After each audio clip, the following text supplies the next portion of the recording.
سلام. سلام خانومم. خوبی؟ شکرم. دوست قدیمی. زنده باشین. نماز روزهاتون قبول. خیلی تو فکر بودی. به چی فکر می‌کردی؟ روزگار، به دنیا که خیلی بی وفاست. شما خوبی؟ من خوبم مرسی. به قربان. خوش آمدید. ممنون. روزا چطور میگذره؟ خوب و بد. یه روز خوبه یه روز بده. میگذره بالاخره. عمرمون تموم میشه. زنده باشی.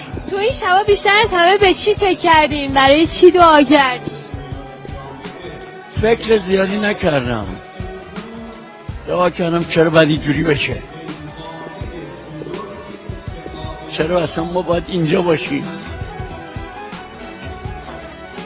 آخرین افطاری که خونه بودی یادته؟ من خونه 5 سال پیش بوده. 5 ساله که اینجام. دوست داشتی الان خونه بودی؟ بله. کی از خونه بدش میاد؟ اینجا یه زندانه برامون. این زندان سربازه.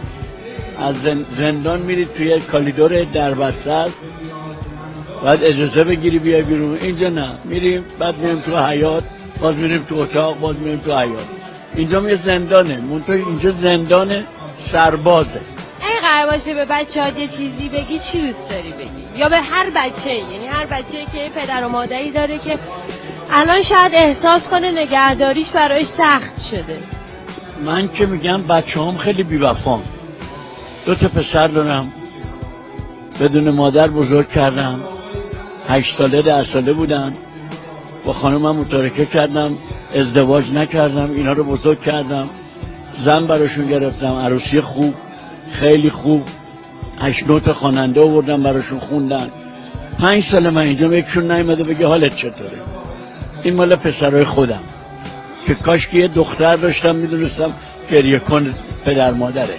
دختر پسر به درد نمیخوره. البته بعضی هاشون الان اینقدر کسا داریم اینجا، پسرها آوردن مادرشون رو گشتن اینجا، پدرشون رو گشتن اینجا، ثروتشو بالا کشیدن، بردن محضر بالا کشیدن، گذاشتنشون اینجا رفتن. ولی من پسرام ازشون راضی نیستم.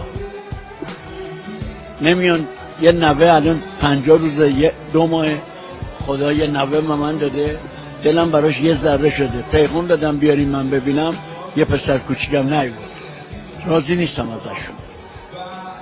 با بدبختی هم بزرگشون کردم، بهترین عروسی براشون گرفتم. دلمون چجوری خوش باشه، دختر خوبم.